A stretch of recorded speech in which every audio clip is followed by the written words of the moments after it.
الصدور العليم يهدي من يشاء إلى صراط مستقيم أحمده سبحانه وهو البر الرحيم نشهد أن لا إله إلا الله وحده لا شريك له الملك الحق المبين وأشهد أن سيدنا محمدا عبده ورسوله صادق الوعد الأمين اللهم صل وسلم على سيد المرسلين وختم النبيين وإمام المتقين سيدنا محمد وعلى آله الطاهرين وأصحابه المجاهدين المقربين أما بعد أيها الحاضرون أوصيكم ونفسي بتقوى الله فقد فاز المتقون واعلموا أن الله قد قال في القرآن الكريم أعوذ بالله من الشيطان الرجيم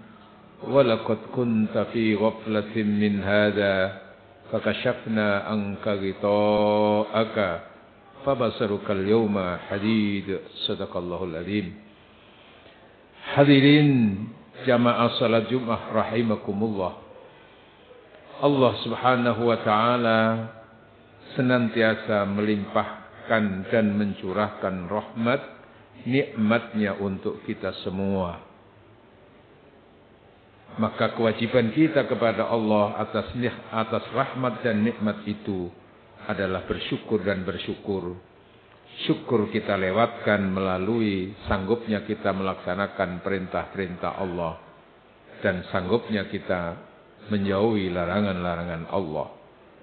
Maka pada gilirannya dengan bersyukur seseorang akan menjadi orang yang muttaqin, dan orang yang muttaqin itulah orang-orang yang termulia di sisi Allah Subhanahu wa taala. Hadirin yang dirahmati oleh Allah, dalam perjalanan waktu sehari semalam kita wajib berdoa minimal 17 kali, yaitu doa ihdinas siratal mustaqim. Ya Allah, tunjukkanlah kami kepada jalanmu yang lurus. Hadirin yang dirahmati oleh Allah, doa ini wajib kita baca karena ada di surat Fatihah, dan surat Fatihah itu adalah bacaan wajib di dalam setiap rakaat ketika sholat. Hadirin, makna ihdinas siratal mustaqim secara harfiah adalah tunjukkan kami kepada jalan yang lurus. Tapi sesungguhnya esensi daripada doa itu adalah bimbinglah kami untuk memiliki kesadaran melakukan ajaran-ajaran agamamu, ajaran agama Rasulullah Muhammad sallallahu alaihi wasallam. Maka dari doa itu mengandung makna dan pelajaran bagaimana kita itu senantiasa bisa beristiqomah. Istiqomah dalam keimanan, istiqomah dalam ibadah, istiqomah dalam keikhlasan, dan istiqomah dalam beristighfar.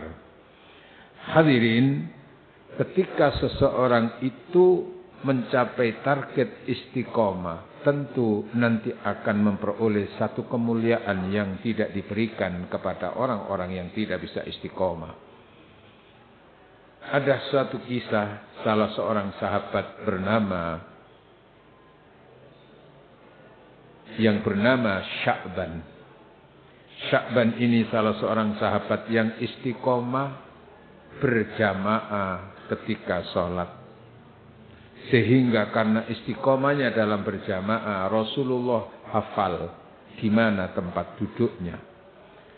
Suatu hari di waktu pagi subuh, Rasulullah melihat sahabat Sya'ban itu tidak ada di tempatnya.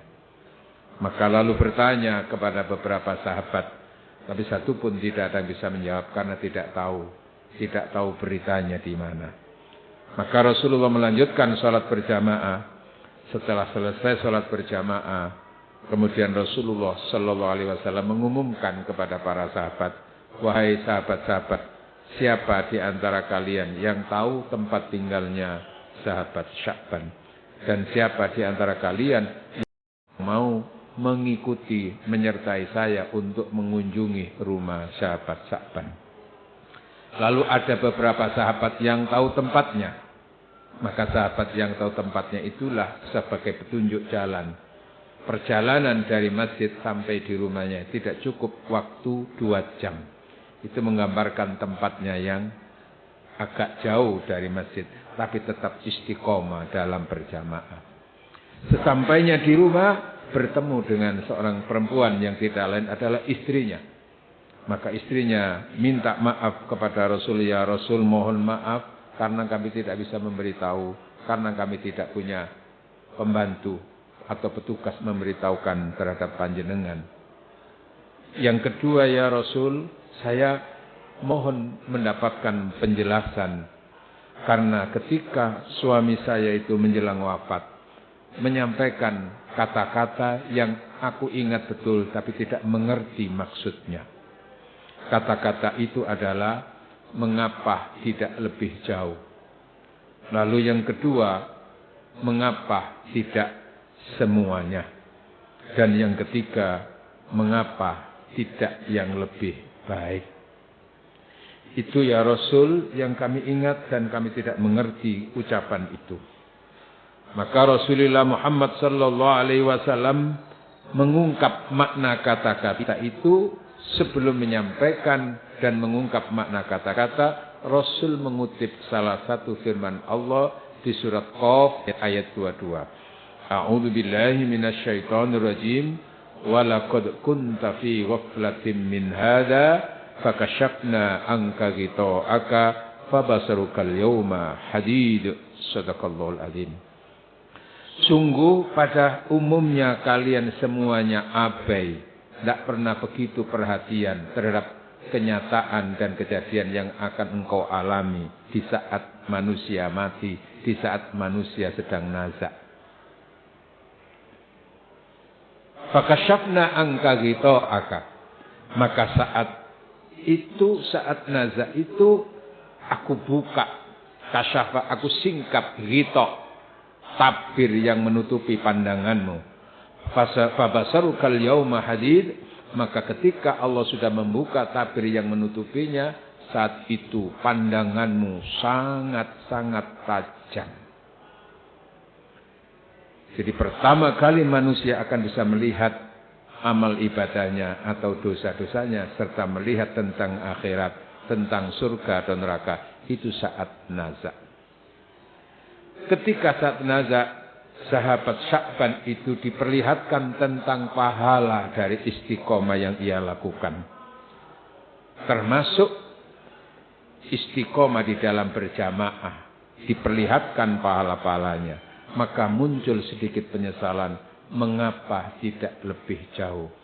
Artinya apa yang dilakukan selama ini perjalanan berjamaah dari rumahnya yang ditempuh dalam waktu 2 jam tadi itu oleh Allah diperlihatkan. Lalu menggambarkan satu keinginan yang lebih baik lagi. Seandainya rumah saya lebih jauh lagi, tentu yang aku peroleh dari Allah lebih mulia dan lebih agung lagi. Mungkin itu berbeda dengan kita. Kalau tempat tinggal kita terlalu berjauhan, maka kita mengeluh tidak datang ke masjid karena rumah kita jauh. Tapi ini saat itu malah menyesalnya mengapa tidak lebih jauh. Yang kedua, mengapa tidak semuanya? Rasul menjelaskan, satu hari sahabat Sa'ban ini hendak berangkat berjamaah zuhur. Supaya tidak lapar, maka sebelumnya ia makan dulu, makan roti yang sudah disiapkan. Pada saat itu ada pengemis datang minta bantuan karena juga belum makan. Oleh sahabat Sa'ban, roti kering yang mau dimakan itu diparuh. Separuh diberikan kepada pengemis, separuh dimakan sendiri. Apa yang diberikan kepada pengemis tadi saat nazak diperlihatkan pahalanya. Maka muncul penyesalan. Mengapa tidak semuanya roti itu diberikan? Seandainya diberikan semua, tentu pahalanya lebih sempurna lagi. Diperlihatkan oleh Allah. Lalu mengapa tidak yang lebih baik? Rasul menjelaskan baik. Rasul menjelaskan sahabat Sa'ban itu punya kebiasaan sholat berjamaah subuh walaupun tempatnya jauh, di musim panas, di musim dingin. Pada saat musim dingin itu Madinah kalau sudah sangat dingin itu pakaian lapis 4, lapis 5 itu masih tembus dinginnya. Suatu malam di jam 3, jam setengah 4 berangkat ke masjid, di tengah jalan bertemu dengan orang tua yang menggigil karena kedinginan dan pakainya memang sangat tipis. Sa'ban langsung tanpa berpikir panjang mengambil baju yang pertama, baju lapis yang pertama yang dipakainya itu diberikan kepada orang tua itu. Selalu mengajak bersama berjalan menuju masjid untuk berjamaah. Apa yang pernah dilakukan oleh sahabat Sa'ban terhadap orang tua tadi itu, pahalanya diperlihatkan oleh Allah. Maka muncul penyesalan, mengapa tidak yang lebih baik? Artinya kain atau baju yang diberikan itu, yang lapis pertama itu kainnya lebih jelek. Kainnya lebih jelek daripada yang masih dipakai. Yaitu yang lapis kedua, lapis ketiganya. Seandainya yang diberikan itu yang lebih baik lagi kainnya, tentu dia akan memperoleh pahala yang lebih besar lagi. Sebagaimana mungkin gambaran kita ketika ada kotak berjalan, lalu yang masuk itu 10.000, 20.000, 50.000, 100.000, tentu masing-masing punya nilai yang berbeda dan akan diperlihatkan oleh Allah Subhanahu wa taala. Hadirin, maka manusia pertama kali akan tahu amal ibadahnya itu ketika nazak, dan sebagaimana ketika dosa pertama kali diperlihatkan akibatnya adalah ketika nazak. Hadirin yang dirahmati oleh Allah, yang kita inginkan adalah ketika diperlihatkan itu gambaran tentang pahala dan surga. Allah Subhanahu wa taala di surat Fussilat ayat 30 menyatakan, A'udzu billahi minasyaitonir rajim. Innal ladzina qalu rabbunallah tsumma istaqamu tatanazzalu alaihimul malaikatu alla takhafu wa la tahzanu wa abshiru bil jannati allati kuntum tu'adun. Shadaqallahul azim. Sesungguhnya mereka yang telah menyatakan dirinya beriman sejak ada di alam kandungan, lalu lahir dalam keadaan fitrah. Lalu di sini perjuangan manusia untuk bisa menjaga keimanan itu, terpengaruh dengan lingkungan atau tidak keimanannya. Tapi yang jelas bisa beristiqomah dalam keimanan, istiqomah dalam kebaikan. Tatanazzalu alaihimul malaika. Buah dari istiqomah kebaikan itu sewaktu ia nazak, sewaktu ia dipanggil oleh Allah, saat itulah malaikat datang menjemputnya. Wa fi riwayatin 500 malaikat menjemputnya, lalu ada yang membisikkan ucapan Allah takhafu wa la tahzanu, jangan ada takut, jangan ada kekhawatiran, jangan ada kesengsaraan. Wa abshiru, tapi bergembiralah kamu bil jannah, maka dibukalah selait surga. Yang diperlihatkan adalah keindahan surga dan mungkin bidadari-bidadari yang telah menunggunya. Saat itulah tersenyum radiyah mardiyah, dengan puas diridhoi Allah, diridhoi sesama manusia. Lalu oleh Allah dinyatakan, bergabunglah kamu dengan hamba-hambaku dan masuklah kamu ke dalam surgaku. Bil jannatil lati kuntum tu'adun, dengan surga yang oleh Allah dijanjikan dan dipersiapkan untukmu. Hadirin yang dirahmati oleh Allah, maka sesungguhnya perjalanan kita hidup di dunia itu adalah sebatas untuk proses. Yang kita cari nanti adalah akhirat, karena hakikat tempat kita bukan dunia tapi akhirat. Akhirat itu tempatnya adalah surga. Maka mudah-mudahan kita jangan sampai untuk masuk ke neraka. Modalnya adalah istiqomah dalam iman dan istiqomah dalam beribadah, istiqomah dalam kebaikan. Sekecil apapun akan diperlihatkan oleh Allah pahalanya dan akibat-akibatnya. Mudah-mudahan dengan kita terus-menerus mohon bimbingan Allah, kita diberi kemampuan untuk istiqomah sehingga kita termasuk orang-orang yang husnul khatimah. Mudah-mudahan apa yang kami sampaikan senantiasa diridhai Allah Subhanahu wa taala. Amin Allahumma amin. A'udzu billahi minasy syaithanir rajim. Bismillahir rajim. Bismillahirrahmanirrahim. Wal asri innal insana lafi khusrin illa alladhina amanu wa 'amilus solihati wa tawasaw bil haqqi wa tawasaw bis sabr. Barakallahu li wa lakum wa nafa'ani wa iyyakum bil ayati wa dzikril hakim wa taqabbala minni wa minkum tilawatahu innahu huwas samiul alim wa qur fighfir warham wa anta khairur rahimin.